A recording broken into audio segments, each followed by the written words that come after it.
Coba saya share screen dulu ya.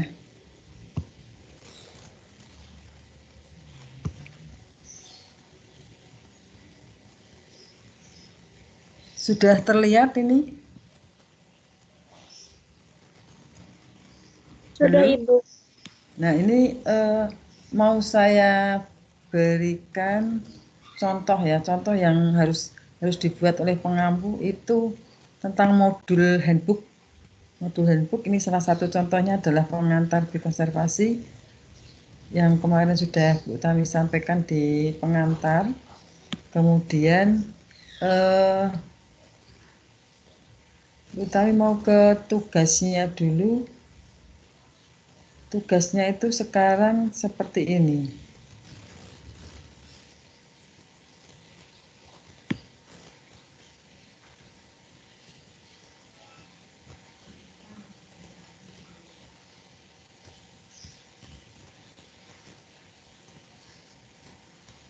Nah, ini untuk penilaiannya ya, penilaiannya.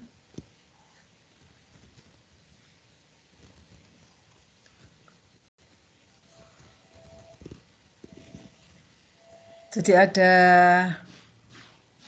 UTS itu 20%, UASnya 20%. Kemudian nanti diharapkan tuh ada kuis di tengah-tengah kita berikan kuliah itu ada kuis. Oleh karena itu memang diharapkan untuk mahasiswa tidak meninggalkan layar. Jadi supaya mahasiswa itu selalu mengikuti seperti itu. Itu ada 10%. Kemudian tugas mandiri 20%, tugas kelompok 30%. Kemudian mahasiswa dinyatakan lulus jika mempunyai nilai total 60% atau lebih tinggi. Jadi 60 atau lebih tinggi. Nah, itu yang kemudian dikirim ke dikti untuk memang diminta seperti itu. Kita harus mengirimkan ada RPS, ada kemudian modul handbook yang isinya seperti ini. Nah, memang ada perbedaan sedikit dengan kemarin, tapi yang jelas ini di sini tugasnya itu cukup tinggi ya, tugas mandiri dan tugas kelompok. Nah, oleh karena itu kalau nanti di DPNA itu ada kolom tugas itu harus diisi, dan itu ya harus mau tidak mau kita harus memberikan tugas kepada semua mahasiswa yang mengikuti kuliah apapun. Oleh karena itu memang sekarang itu bebannya mahasiswa cukup banyak karena setiap mata kuliah itu harus memberikan tugas seperti itu. Nah, sama dengan ini biokonservasi ini juga ada tugasnya. Tugasnya biokonservasi ini saya sampaikan dulu. Jadi ini sebenarnya tugas-tugas ini kemudian RPS yang kami sampaikan tadi ini seperti ini, RPS-nya ini modelnya seperti ini. Ini sebetulnya mungkin bisa di-download sendiri ya di info dari departemen ya.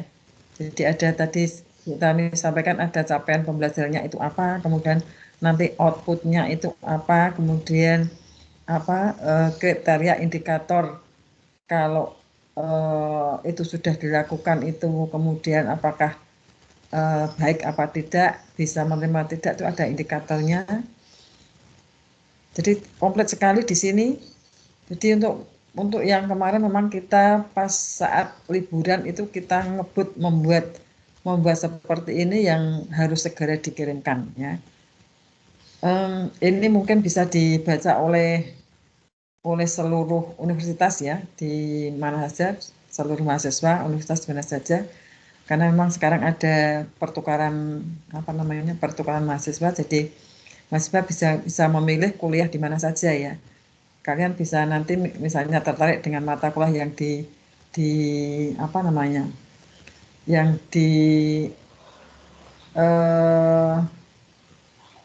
yang dipromosikan misalnya oleh fakultas mana, kemudian kalian tertarik itu bisa juga mengurus ataupun belajar di universitas yang lainnya itu bisa. Nanti ada prosedurnya tersendiri, kemudian akan ada yang namanya penghitungannya sendiri itu ada. Jadi kalau misalnya kuliah itu nanti istilahnya dikonversi ke dalam kuliah yang di sini itu seperti apa, itu ada nanti tekniknya.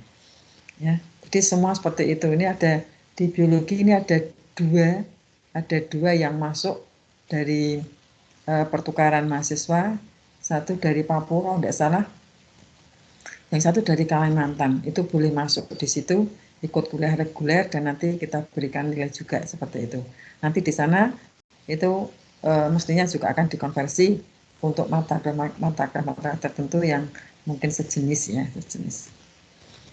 Nah itu maka pentingnya memang kita itu membuat seperti ini, capaian pembelajarannya apa, kemudian outputnya apa, kemudian yang diajarkan itu apa. Sehingga nanti mahasiswa akan membaca dan tertarik untuk mengikuti mata kuliah yang ada pada fakultas ataupun universitas yang lainnya di luar Undip. Ini bisa di luar Undip, bisa di dalam Undip ya. Misalnya ada fakultas, ada mahasiswa dari fakultas kedokteran misalnya seperti itu, kepengen bisa identifikasi tumbuhan, kemudian dia mengambil misalnya taksonomi tumbuhan atau diversitas tumbuhan, itu bisa, dan kita bisa boleh ikut serta kuliah kita dan kita terima. Nah seperti itu. Jadi sama dengan kalau kalian kepengen kuliah di luar Undi. Oke, untuk tugasnya ini sebetulnya sudah dikasihkan tugas juga oleh Pak Ford, ini seperti ini. Tapi ini saya saya ringkas saja, tugasnya menjadi seperti ini. Ya. Jadi tugasnya, tadi ada tugas individu itu 20%, tugas kelompok itu adalah 30%. Tugas individu, tolong dicermati, membuat paper, analisis masalah dan alternatif solusinya, perlindungan terhadap sumber daya alam hayati di Indonesia. Ya. Batas waktu penyelesaian sebelum UTS. Membuat paper makalah, analisis masalah dan alternatif solusinya atau upaya penanganannya di dalam melindungi sumber daya alam hayati yang ada di Indonesia. Kemudian nih saya tuliskan tugas kelompoknya itu 2. Ini yang mungkin masih menjadi yang pembicaraan kita ya. Jadi kalau tugas yang kemarin itu yang belum online itu membuat video tentang biokonservasi tumbuhan, bisa hewan, bisa lingkungan ya. Tapi kemudian ada pemikiran lain bahwa kalau membuat video itu tempatnya berjauhan itu agak susah ya, agak susah. Jadi ini masih kita perbincangan, belum final ya yang ini. Kemudian yang ketiganya itu tugas kelompok, itu mahasiswa nanti dibagi menjadi 10 kelompok. Presentasi saja. Presentasi topik-topik bahasan dimulai dari minggu ketiga. Nah, seperti itu. Ada 71 mahasiswa nanti pertemuan kita ada 14 kali ya, 14 kali. Kemudian dimulai minggu ketiga topiknya. Untuk selanjutnya itu jadi ada 10 nanti cukup untuk yang pertemuan yang ke 13-14 itu sudah mungkin sudah tidak ada lagi ya, karena kita baginya 10 jadi satu kelompok itu ada 7 orang. yang satu 11 orang. Begitu ya, halo, ada pertanyaan?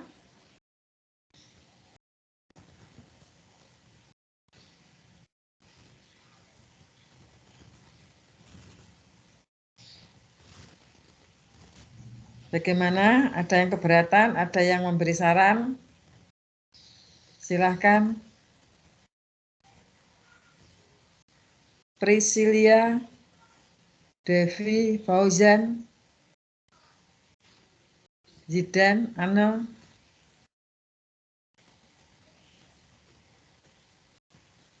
Tidak ada ya? Sudah semua ya? Dari situ nggak ada, Bu. Ya. Ada masukan tugas ini? Atau mungkin ada yang kurang jelas? Nanti minta tolong Ana untuk membagi kelompoknya ya, Ana ya. Baik, Ibu. Jadi dibagi 10 kelompok, nanti mulai minggu ketiga. Iya.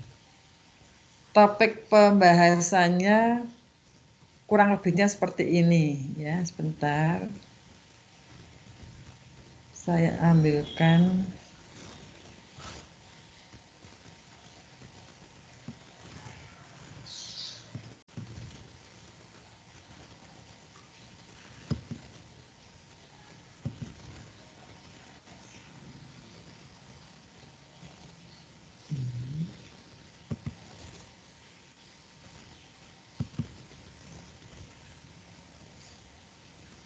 Nah, topiknya nanti kalau mulai minggu ketiga berarti mulai dengan konservasi flora dan fauna yang dilindungi di Indonesia, kemudian rehabilitasi satwa kurungan, pengelolaan ekosistem oleh lembaga konservasi. Jadi lembaga-lembaga konservasi itu banyak sekali ya. Dan itu mungkin menjadi salah satu peluang untuk mahasiswa biologi yang sudah lulus itu bisa bekerja di sana di beberapa lembaga yang terkait dengan konservasi sumber daya alam ya. Nanti di LIPI juga banyak sekali itu kalau kalian mau kepengen melanjutkan penelitian yang suka meneliti itu masuk di LIPI juga dipersilahkan.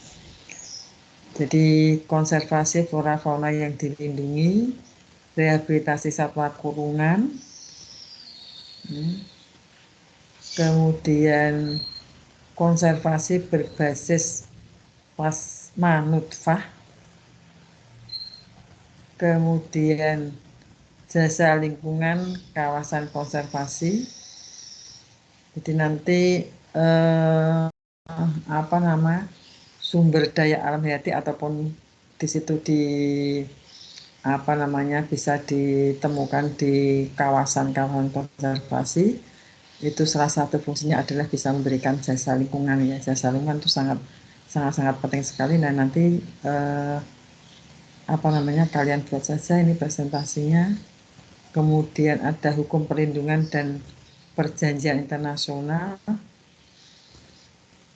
dalam konservasi. Ini tertuang di dalam kesepakatan internasional. Jadi sudah tidak nasional lagi, tapi sudah kesepakatan internasional yang disebut sebagai protokol Nagoya. Ya, jadi sudah ada kesepakatan negara-negara di semua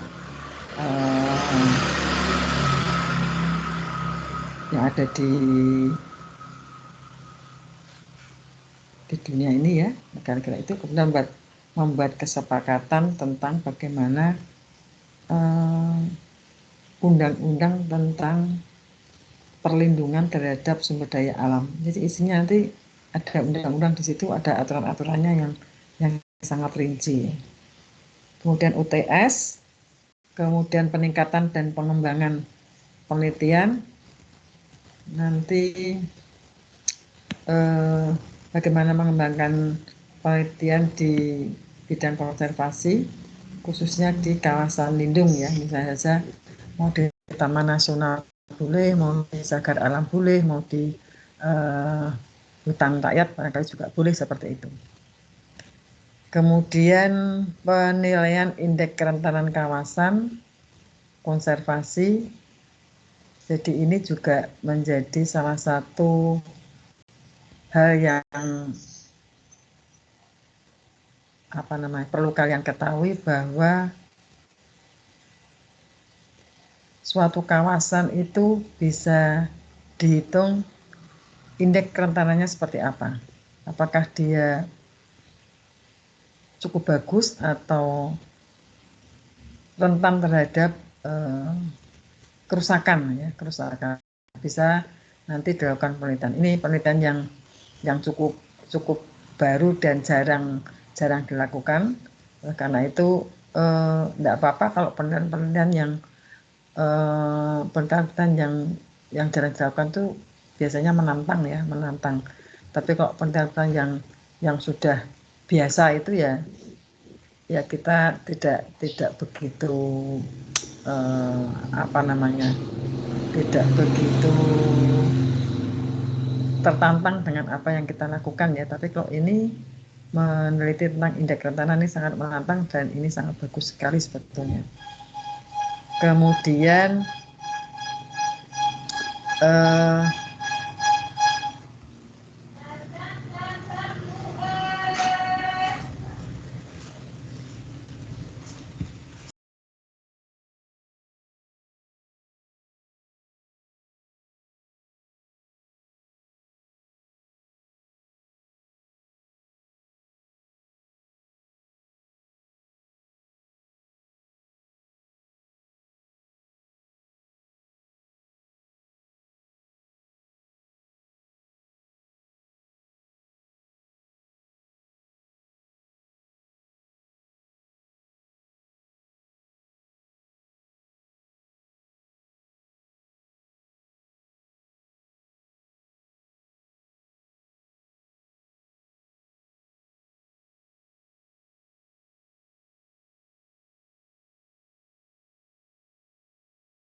oke, kita lanjutkan nih. Tadi udah ambil minum sebentar, haus Bu Tami ya.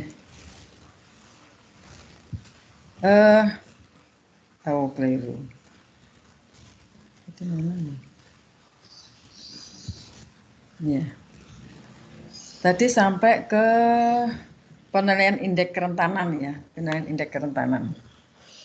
Ini yang Bu Tami sampaikan, jarang yang meneliti ini, padahal ini sesuatu yang sangat menarik dan menantang ya. Jadi ceritanya kemarin ada mahasiswa cewek itu mengajukan proposal ke Bu Utami ingin meneliti tentang indeks kerentanan mangrove ya, mangrove di di mana itu? Nusa Kambangan, di Nusa Kambangan ya. Nah, sudah di apa namanya? Dia itu bertekad untuk bisa meneliti itu ya, walaupun memang penelitian yang jarang ya. Dia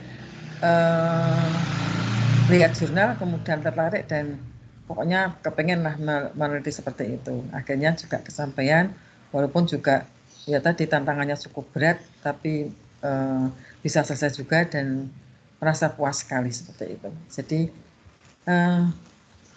itulah apa namanya, hal-hal mungkin yang kadang-kadang kita juga mengapresiasi ya mahasiswa yang gigih dengan apa yang mau diteliti ya. Jadi tidak sekedar meneliti yang biasa-biasa, tapi ada beberapa yang menantang yang perlu diteliti juga. Kemudian selanjutnya itu kelestarian sumber daya alam, bagaimana hambatan dan mempertahankan sumber daya alam di Indonesia, kemudian kebijakan dan praktek konservasi di Indonesia, kemudian kearifan lokal dalam pengelolaan kawasan konservasi. Nah, saya kira hanya sampai di sini, hanya sampai 13. Untuk yang 14 dan 15 ini tidak perlu karena hanya ada 10 kelompok. Nah, silahkan nanti kelompok mana dapat yang apa, itu saya serahkan sepenuhnya pada Anda sebagai formatnya.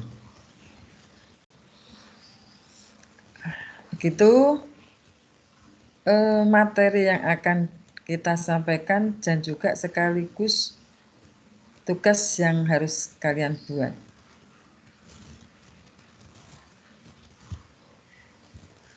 Halo? Masih di situ kah? Masih, Bu. Masih, Bu. Ya.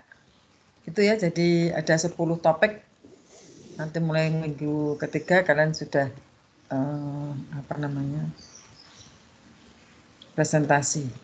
Dan sebetulnya ada sisi positifnya ya kalau mahasiswa itu diberikan tugas itu karena jelas mahasiswa akan bisa belajar dari berbagai jurnal, kemudian dari situ nanti mahasiswa bisa mendapatkan mendapatkan pengetahuan yang pengetahuan yang lainnya, sehingga pengetahuannya itu bertambah, tidak hanya sekedar mendengarkan dari apa yang disampaikan oleh pengampu. Nah, seperti itu ya. Jadi dan biasanya kalau mahasiswa yang presentasi itu banyak sekali yang bertanya, dan itu menjadi poin tersendiri bagi kalian nanti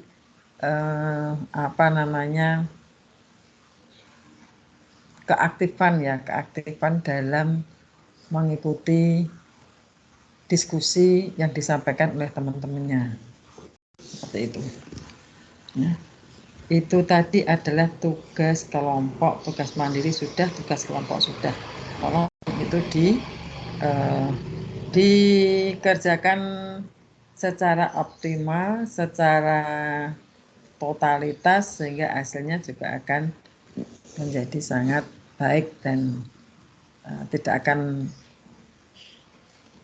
tentunya tidak akan menyesal ya kalau mendapatkan nilai yang katakanlah sudah berusaha nilainya bagus, atau mungkin nilainya tidak bagus, yaitu kita sudah berusaha, selebihnya kan kita serahkan ke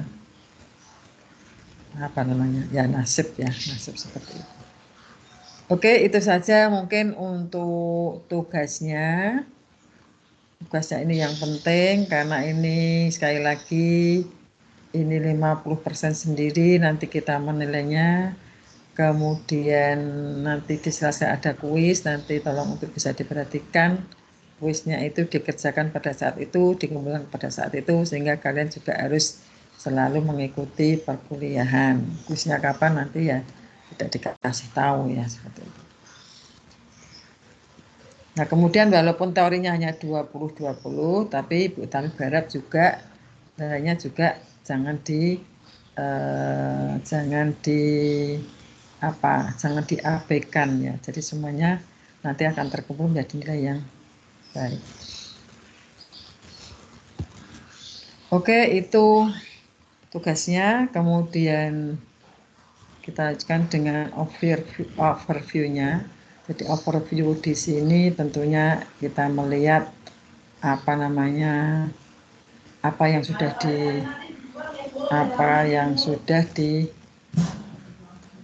disampaikan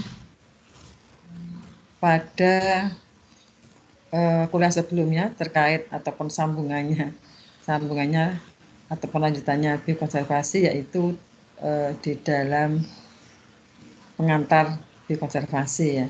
Kalau kemarin dari pengantar biokonservasi itu beberapa diberikan, itu seperti konsep dasarnya apa ya, kemudian ada sejarah biokonservasi. Jadi sejarah di sini walaupun bukan sejarah-sejarah yang seperti sejarah kebangsaan itu bukan, tapi sejarah itu ternyata juga di biokonservasi juga penting untuk bisa kita mensikapi ataupun belajar dari sejarah yang sudah lalu ya. Jadi bagaimana kalau misalnya dulu itu ada kawasan-kawasan yang masih sangat asli itu banyak sekali ya, kemudian tanpa disadari itu dieksploitasi secara besar-besaran, mungkin saat itu belum menyadari bahwa itu sumber daya alam hayati itu harus dikelola sebaik-baiknya, kemudian supaya itu nanti bisa digunakan pada waktu yang akan datang ya, mendatang itu tidak rusak menjadi tinggalan dari anak cucu kita, karena mau tidak mau kita manusia itu mesti berkembang ya, jadi tidak boleh itu dihabiskan ya. Jadi dengan adanya perkembangan pengetahuan, kemudian baru disadari bahwa kerusakan lingkungan itu menyebabkan beberapa jenis itu punah, sehingga kemudian dari situ muncullah pemikiran bagaimana pengelolaan ataupun bagaimana upaya kita dalam melindungi sumber daya alam hayati yang sangat kita butuhkan. Nah, seperti itu. Jadi berdasarkan sejarah itu maka kita harus bersikap bijaksana dalam memanfaatkannya. Ya, jadi tetap apa yang diberikan oleh Tuhan Allah ya itu tetap kita manfaatkan. Memang itu dimanfaatkan untuk kehidupan manusia, tetapi juga perlu dikelola secara baik. Kemudian juga perundangan biokonservasi itu juga ada beberapa regulasi ataupun undang-undang yang sudah dibuat, dan sebetulnya undang-undangnya itu cukup banyak ya, hanya saja mungkin yang perlu dicermati, undang-undang itu kadang-kadang tidak semua orang itu mengetahui dan membaca. Kemudian mungkin saja ini yang perlu ditekankan di sini, untuk sosialisasi perundangannya sendiri itu mestinya harus diberikan, tidak hanya sekedar ada undang-undangnya, Kemudian masyarakat itu tidak tahu bahwa kalau misalnya berbuat sesuatu yang merusak lingkungan itu akan dikenai sanksinya seperti apa itu juga saya yakin banyak masyarakat awam yang tidak tahu bahwa ada undang-undang tentang kerusakan lingkungan. Ya. Seperti undang-undangnya cukup banyak sekali. Jadi ada yang disebut sebagai kejahatan lingkungan. Kejahatan lingkungan itu sebetulnya lebih merusak, lebih merugikan daripada melakukan korupsi ya. Kalau korupsi itu kan nominalnya jelas ya. Tapi kalau yang namanya kejahatan lingkungan itu dampaknya itu cukup lama dan itu cukup kalau dihitung dinominalkan mungkin juga sangat mahal harganya ya kalau kita merusak hutan sekian hektar, merusak sungai dengan mencemari sungai itu berapa jenis organisme yang hilang, yang punah. Nah itu kalau sesuatu organisme yang sangat bermanfaat, dan kita yakin juga bahwa semua organisme ya yang diberikan ataupun yang diciptakan itu kita yakin mesti ada manfaatnya bagi manusia, cuma mungkin belum saja yang belum kita manfaatkan, belum tahu fungsinya apa ya. Dan kalau yang sekarang ini kan sudah mulai masyarakat itu kembali ke alam ya, jadi sudah mulai melihat terutama di bidang kesehatan itu banyak sekali jenis-jenis tanaman yang liar yang dulu tidak pernah diperhatikan itu sekarang dipakai ataupun digunakan sebagai obat ya, sebagai obat. Nah seperti itu. Bu, Ibu.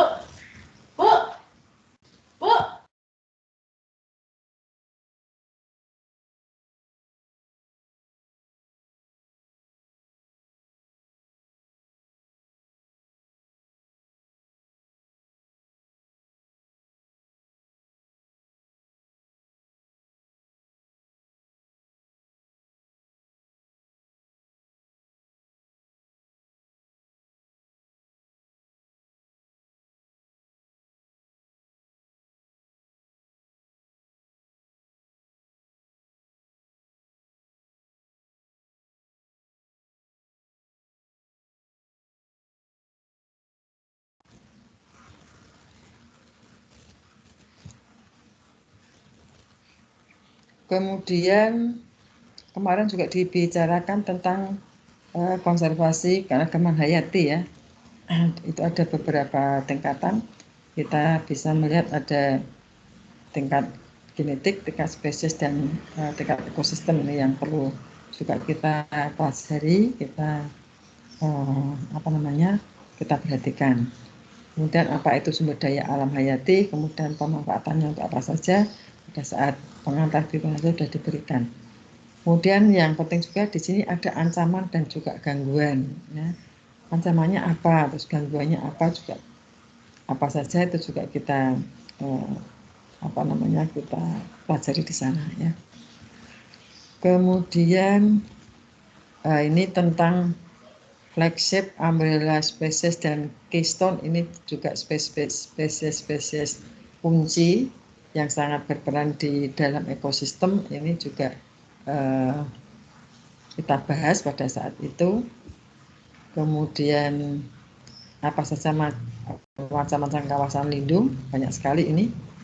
Kemudian bagaimana mengkonservasi secara in situ dan ex situ. Kemudian konservasi di ekosistem buatan. Jadi kalau di hutan lindung itu adalah ekosistem alam, tapi di sini juga ada ekosistem buatan yang perlu dikonservasi. Kemudian ada konservasi di luar kawasan lindung atau konservasi ekosistem eksklusif kalau salah, atau eksklusif ekosistem ya. Kemudian bagaimana spesies itu masuk di dalam kategori yang seperti apa itu dipelajari di dalam kategori keterancaman spesies. Nah, di sini sudah dibahas di pengantar biokonservasi tentang konsep-konsep dasar ya, konsep-konsep dasar tentang biokonservasi. Nah, kemudian kalau di biokonservasi itu lebih ke apa ya, melihat ke prakteknya ya, ke prakteknya walaupun kita tidak ada praktikumnya, tapi secara apa namanya, bagaimana kita mengaplikasikan atau tidak hanya sekedar melihat teori ya, seperti itu. Sehingga kalau di pengetahuan biokonservasi kita dasar-dasar pemikirannya, tapi kalau di biokonservasi sudah melihat prakteknya seperti apa. Misalnya tadi seperti konservasi terhadap apa namanya, hewan kurungan yang ada di lembaga konservasi.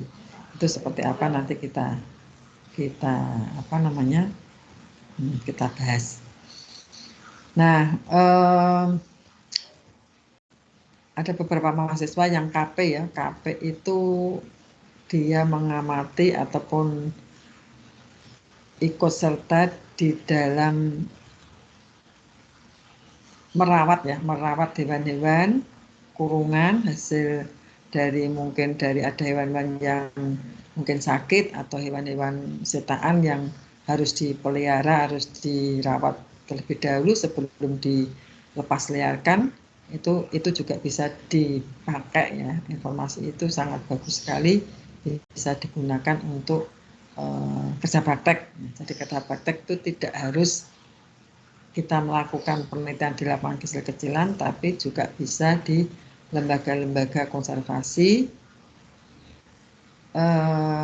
dimanapun berada ya. Jadi kalian bisa belajar di situ, kemudian bisa ikut mengamati, kemudian melaporkan menjadi salah satu karya ya, karya yang dituangkan dalam ini adalah di kerja praktek.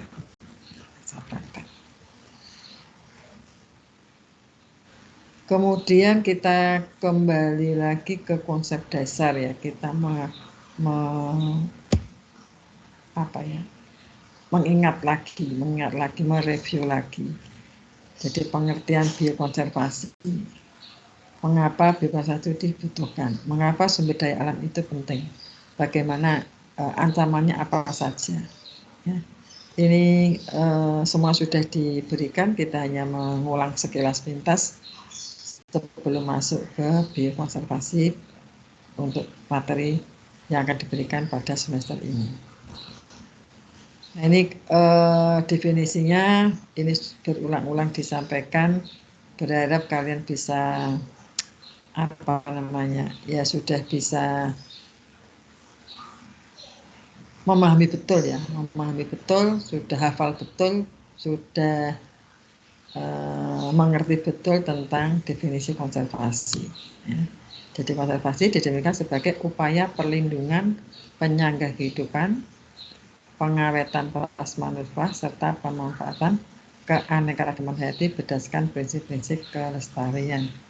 Jadi di sini ada perlindungan, ada pengawetan, dan ada pemanfaatan. Ya. Jadi dilindungi, diawetkan, dan dimanfaatkan secara bijaksana sesuai dengan prinsip-prinsip kelestarian. Jadi kalau dulu sejarahnya itu hanya dilindungi saja tanpa ada pemanfaatannya, takut nanti merusak, tapi tetap kalau sekarang ya harus istilahnya konservasi. Kalau dulu preservasi, tapi sekarang konsepnya adalah konservasi. Itu di situ ada pemanfaatan, tetapi tetap harus berdasarkan prinsip-prinsip kelestarian. Kemudian pentingnya melindungi sumber daya alam hayati di Indonesia, ini sesuatu yang mungkin tidak perlu diragukan lagi ya, bahwa mengapa kita penting ya, karena kita melihat bahwa sumber daya alam hayati itu yang memang untuk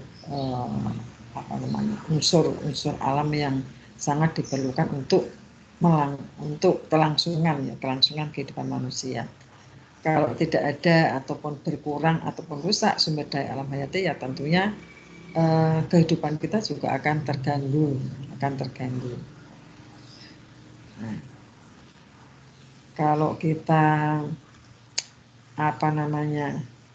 Salah satu contohnya kalau kita banyak menebang pohon ya, banyak menebang pohon-pohon di hutan di daerah atas itu ditebang ya, itu bencana yang akan terjadi sungguh sangat memprihatinkan ya. Oleh karena itu ya memang kita tidak bisa semena-mena saja melakukan ataupun mengambilnya ataupun merusak sumber daya alam hayati yang ada di Indonesia. Kemudian di samping manfaatnya itu tentu saja juga kita perlu juga memikirkan karena dengan bertambahnya populasi manusia, dengan bertambahnya kemajuan, dengan bertambahnya kegiatan manusia mau tidak mau juga akan sangat mengancam keberadaan dari sumber daya alam hayati yang ada di Indonesia ya. Jadi menurunkan ataupun menurunnya keanekaragaman hayati.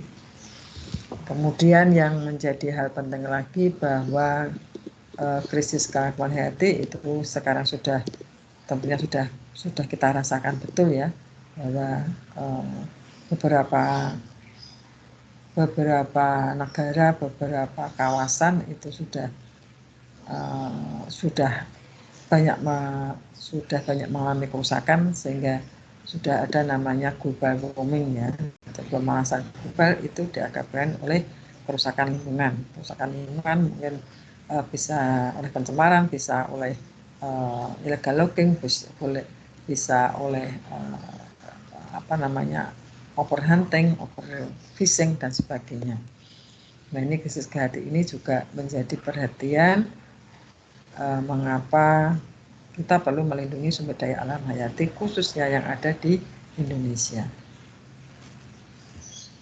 Manfaatnya kalau kita rinci satu persatu sumber daya alam hayati itu adalah sebagai bahan makanan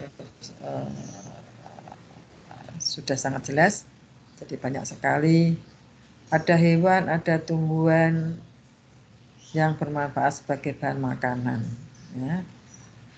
Kemudian kalau kita melihat bahan makanan yang dulu sampai sekarang itu ada beberapa jenis bahan makanan yang barangkali sudah banyak ditinggalkan orang-orang dulu, makanan-makanan tradisional sudah banyak ditinggalkan dan bahkan mungkin ada beberapa mahasiswa yang mungkin tidak mengenal makan makanan orang zaman dulu padahal itu sangat membantu kita untuk kemudian bisa menjadikan makanan alternatif selain makanan pokok kita, misalnya saja beras. Sebetulnya kalau kita melihat Indonesia itu alamnya sangat subur sekali ya. Mestinya itu beras yang kita hasilkan itu sudah cukup untuk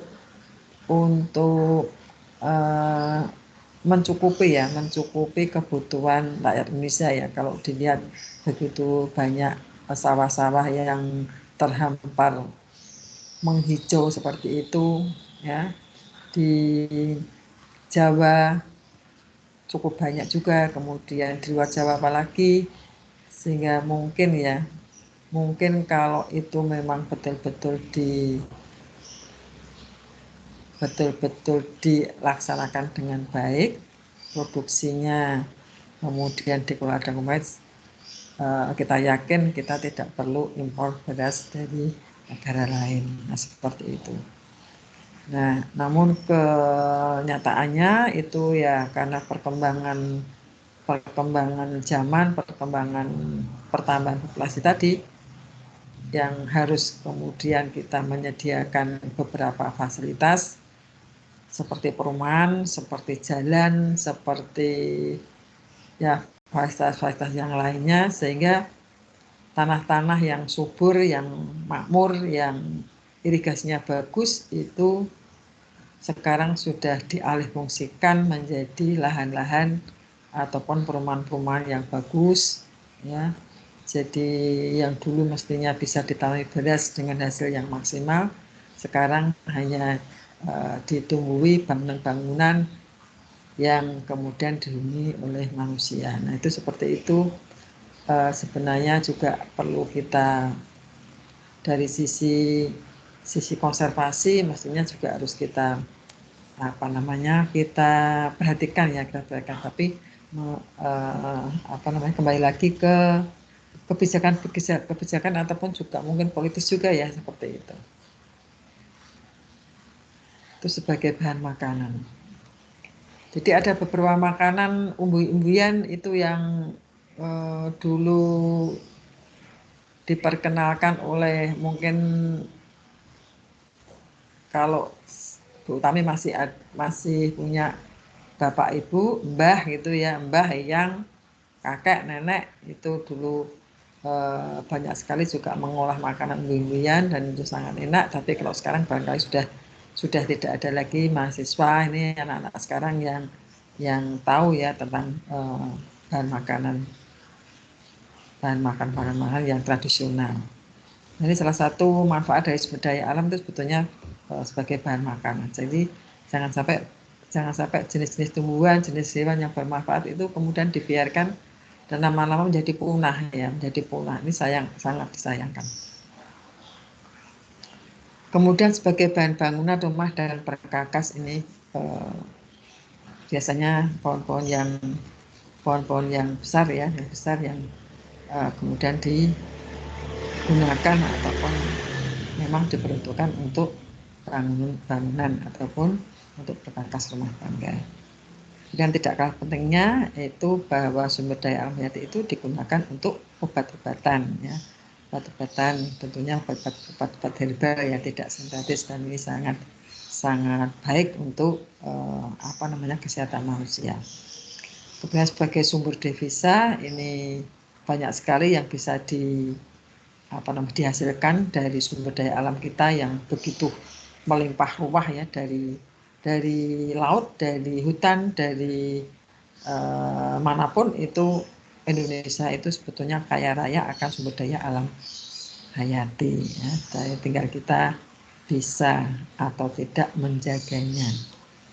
Kemudian selain itu juga jasa lingkungan. Jadi sumber daya alam hayati itu memberikan jasa lingkungan yang begitu sangat penting ya, sebagai penyedia air bersih, sebagai penyedia oksigen, sebagai bisa untuk mencegah banjir. Nah, salah satu contohnya di sini kalau kemarin itu ataupun sekarang ya masih ada pandemi COVID itu ternyata memang kita sangat kekurangan oksigen ya, oksigen dicari di kemana-mana, harganya yang sangat tinggi sekali sampai berebut seperti itu untuk bisa menyelamatkan dari terpaparnya COVID ya. Nah di sini oksigen yang diberikan oleh sumber daya alam hayati kita terutama adalah tumbuh-tumbuhan itu berapa banyak saja ya, berapa istilahnya ini ya, berapa meter berapa satuannya apa ya itu untuk oksigen ya, seperti itu. Jadi secara gratis kita bisa menghirup seandainya kita memang tahu persis bahwa pohon itu menghasilkan oksigen yang sangat kita butuhkan. Tapi terkadang memang ada beberapa oknum, beberapa orang yang belum menyadari akan pentingnya tumbuhan ya. Jadi tumbuhan itu sebetulnya menurut Utami itu sesuatu yang sangat vital sekali untuk kehidupan kita ya. Bisa kita bayangkan kalau seandainya suatu saat nanti tidak ada tumbuhan ya, mungkin tanahnya gersang, mungkin juga sudah banyak yang punah dan sebagainya. Itu otomatis dampaknya sangat besar ya, terutama satu oksigennya kurang, kemudian CO2-nya akan berlimpah ruah, kemudian juga air akan berkurang, padahal air itu juga merupakan sesuatu yang sangat kita butuhkan ya. Jadi jasa lingkungan dari sumber daya alam hayati ini betul-betul memang harus kita perhatikan dan kita jaga sebaik-baiknya. Jadi kalian nanti sebagai sarjana biologi, kalau misalnya kalian nanti dipercaya untuk menjadi pejabat ya, harapannya ya pejabat yang bisa memiliki kepedulian terhadap lingkungan, ya, kepedulian terhadap lingkungan, karena lingkungan betul-betul menjadikan sesuatu yang sangat bermanfaat bagi kenyamanan hidup manusia.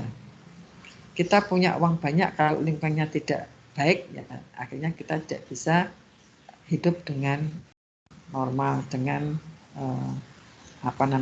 dengan nyaman. Ya. Jadi uang itu tidak segala-galanya. Kemudian juga sumber daya alam bisa digunakan untuk sumber inspirasi spiritual dan kebudayaan. Ini juga sangat banyak contohnya. Ya. Jadi bisa menginspirasi orang-orang yang ya untuk apa saja ya seperti itu. Kemudian spiritual digunakan untuk upacara-upacara spiritual dan juga untuk kebudayaan. Ini biasanya juga memiliki sesuatu yang khas ya. Kemudian untuk rekreasi, olahraga dan wisata, ini untuk kebutuhan spiritual juga ya, untuk menambah imun ya, kalau di sekarang ini kan menambah imun. Kemudian tidak kalah pentingnya digunakan untuk riset dan pengetahuan, dan masih banyak lagi fungsi-fungsi lainnya. Nah, karena itu kembali lagi bahwa sumber daya alam hayati itu memang betul-betul harus kita lindungi, ya, harus kita lindungi. Nah, ini kalau di Bu Tami buatkan alurnya tadi, itu bahwa sumber alam hayati itu merupakan kebutuhan hidup manusia, menjadi hal yang sangat penting untuk hidup ya. Kemudian kalau di Indonesia itu jumlahnya sangat berlimpah, karena lingkungan Indonesia itu memang sangat bagus untuk kehidupan flora, fauna, dan mikroorganisme. Kemudian ternyata juga di sini mengalami degradasi yang cukup besar, sehingga perlu dilakukan konservasi. Kemudian kekayaan sumber daya alam di Indonesia, ini kalau kita lihat lagi ya, ini Indonesia kaya akan sumber daya alam hayati. Kemudian juga di Undang-Undang 45 juga dinyatakan di situ bahwa kekayaan yang dimiliki Indonesia itu sebetulnya dikuasai negara, tetapi untuk kemakmuran rakyat Indonesia. Kemudian mengapa itu? Karena secara geografis ada Indonesia itu berada di terletak di peralihan zona Asia dan Australia, sehingga kita temukan berbagai macam ekosistem. Dari ekosistem itu, dari macam-macam ekosistem yang sangat-sangat unik itu, kita temukan berbagai macam flora, fauna, dan mikroorganisme yang sangat banyak sekali. Nah, ini kalau kita cermati lagi, kita lihat itu ada Indonesia itu nomor 2 setelah Kanada, kalau nggak salah ya, setelah Kanada. Kemudian ini ada beberapa jumlah yang kalau kita lihat juga 20% sendiri mamalianya, kemudian reptilnya juga cukup banyak, kemudian burungnya juga 17% dari burung dunia ya, kemudian ditemukan juga berbagai jenis tumbuhan berbunga. Ini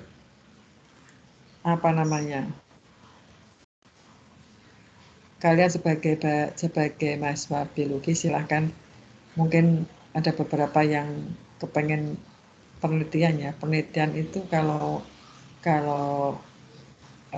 bisa kita fokus ke satu ini ya, ke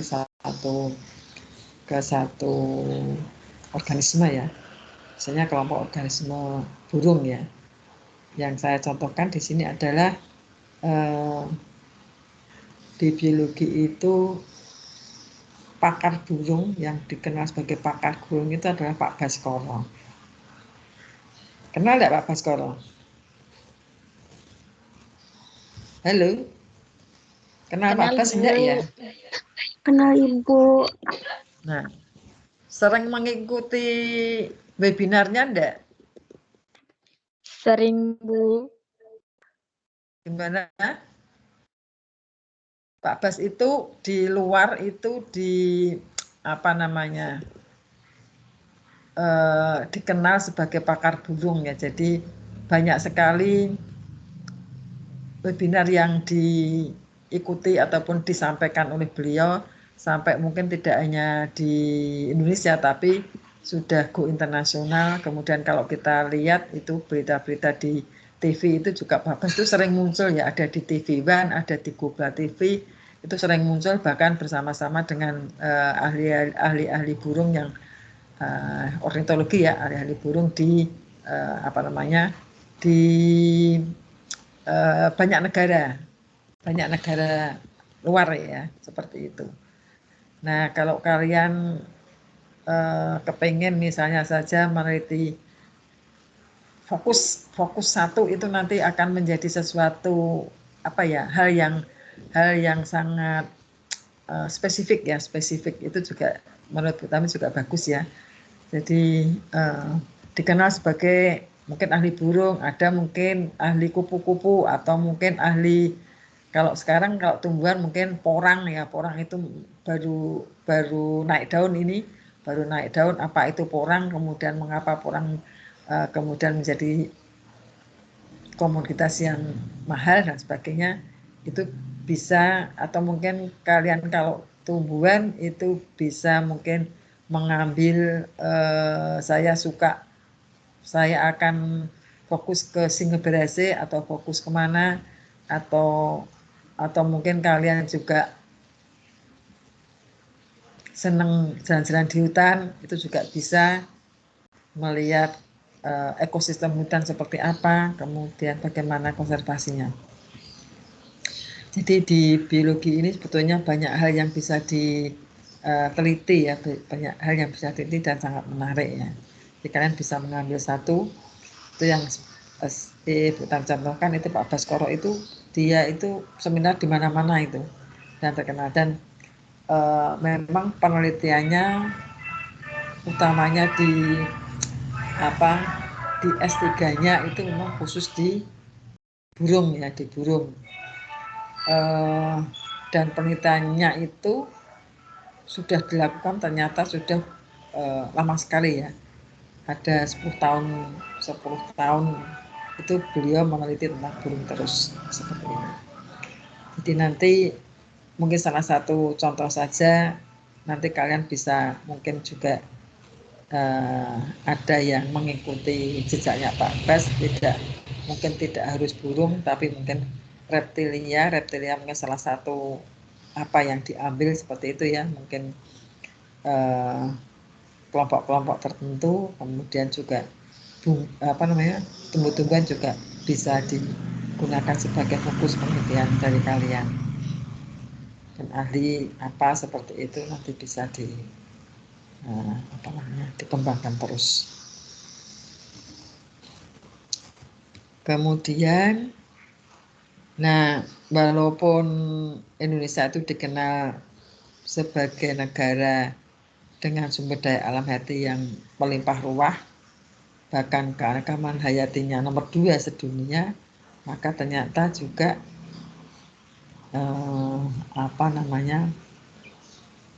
ironisnya itu bahwa laju kepunahnya juga tertinggi. Nah, itu dia yang harus kita tekan ya, harus kita jaga, itu jangan sampai laju kepunahnya itu menjadi tertinggi. Kemudian penyebabnya kalau faktor alam itu memang tidak bisa ya kita apa-apakan ya, memang seperti tsunami, seperti gunung meletus, itu ya kita tidak bisa apa-apa ya, karena memang daerah ataupun gempa bumi ya, memang untuk Indonesia ini memang kawasannya ataupun daerahnya memang dikelilingi oleh faktor-faktor yang akan menjadikan munculnya bencana alam. Tapi yang bisa kita rem, kita hambat itu adalah faktor manusia, dan faktor manusia sebetulnya merupakan faktor yang sangat merusak ya, yang faktor manusia sendiri itu yang menjadikan perusak, sehingga ini yang mestinya bisa kita tekan, kita hambat. Nah, kemudian ini jadi ada krisis yang mengapa kita harus segera melindungi sumber hayati, karena memang sudah ada krisis keanekaragaman hayati ya, jadi banyak sekali yang sudah punah ya, sudah punah. Nah, ini sebabnya adalah salah satunya atau ada beberapa sebab, ini sudah disampaikan di sebelumnya, ada degradasi habitat, kemudian termasuk alih fungsi lahan ya, kemudian adanya alien spesies. Jadi alih fungsi lahan itu sangat besar ya, paling tinggi. Kemudian alien spesies invasif termasuk yang situ itu juga cukup tinggi. Adanya polusi pencemaran, kemudian overeksploitasi, pengambilan yang besar-besaran, kemudian yang terakhir adalah penyakit. Nah, ini beberapa hal yang menyebabkan keanekaragaman hayati kita, sumber daya alam hayati kita menjadi semakin lama semakin menurun. Ancamannya tadi sudah ada ancaman manusia dan juga faktor alam. Ini beberapa penelitian terkait dengan mungkin konservasi ya, konservasi lingkungan bebas vegetasi. Saya di hutan lindung itu bisa mengambil struktur vegetasinya, bisa kalau kita melihat ke hutan itu bisa kita ambil, tidak usah semuanya, kita ambil saja di lapisan pohonnya bisa, kemudian lapisan di bawahnya bisa kita ambil semuanya dan juga bisa herbanya, atau mungkin yang lainnya pakunya, mungkin juga lumutnya itu bisa diambil.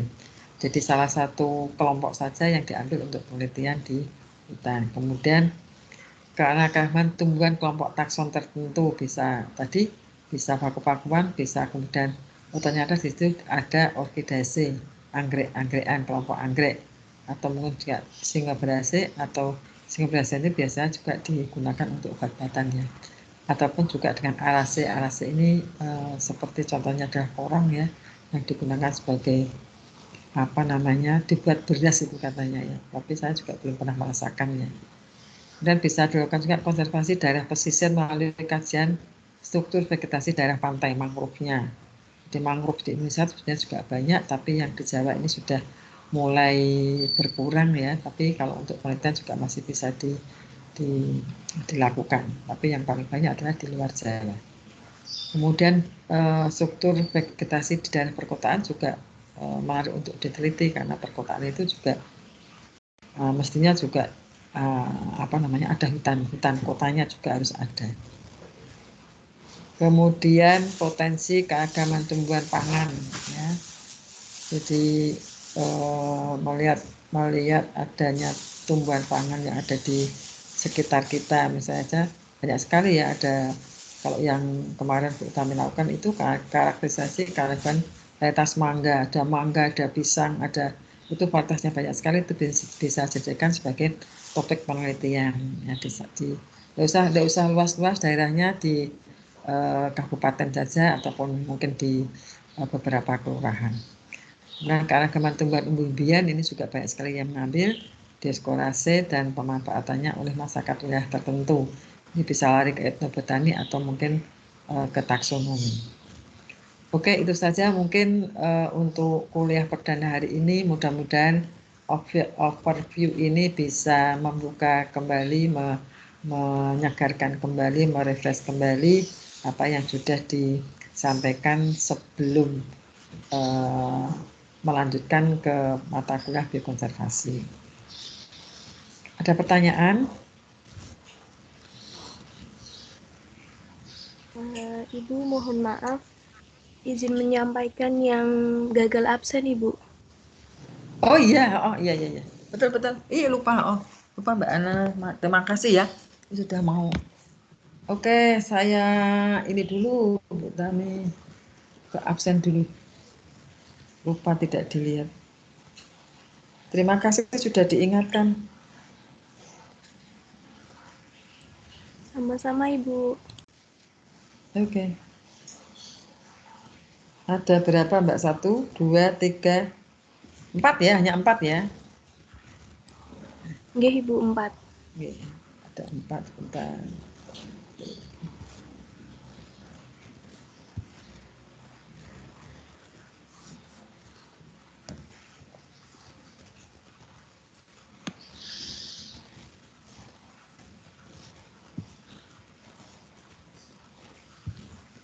Mauren ya, mana ya?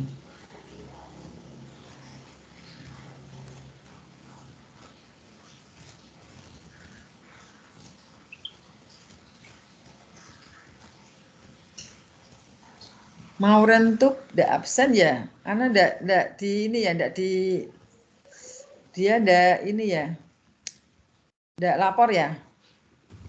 Mauren? Tidak Ibu, Mbak Mauren Ini kok belum masih lapor. kosong? Vicky Nurul sudah, kemudian Indira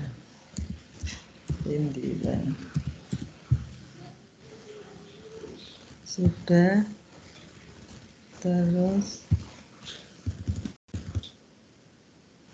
Abdullah Yudan kok nggak bisa melakukan. Jadi lupa ngecek grup WA. Yudan nggak bisa absen kenapa Yudan? Tadi lupa ngecek grup WA, jadi udah habis waktu barcode-nya Ibu. Oh alah. Masuknya agak telat po piye?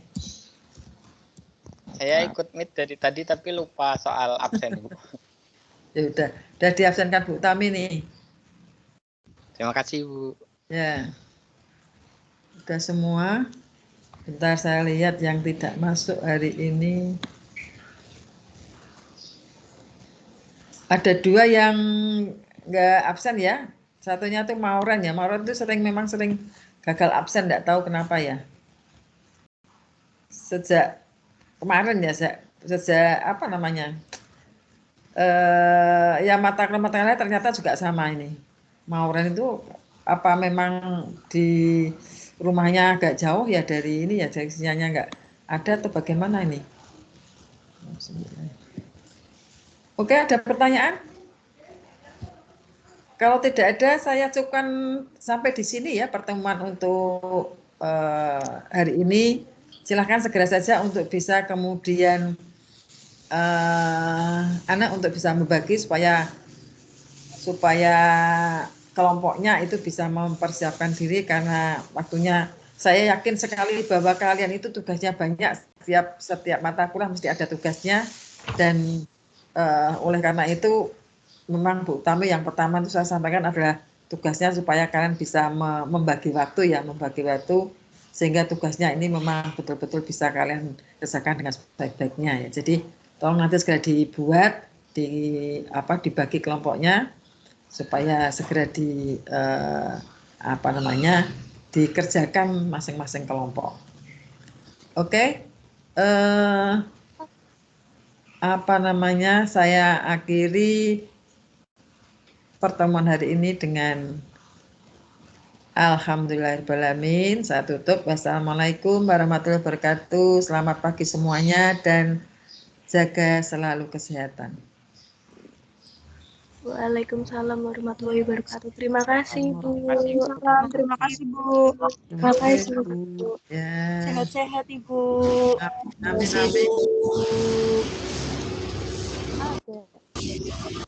Ibu Tami langsung kuliah lagi. Saya tutup ya, pamit ya.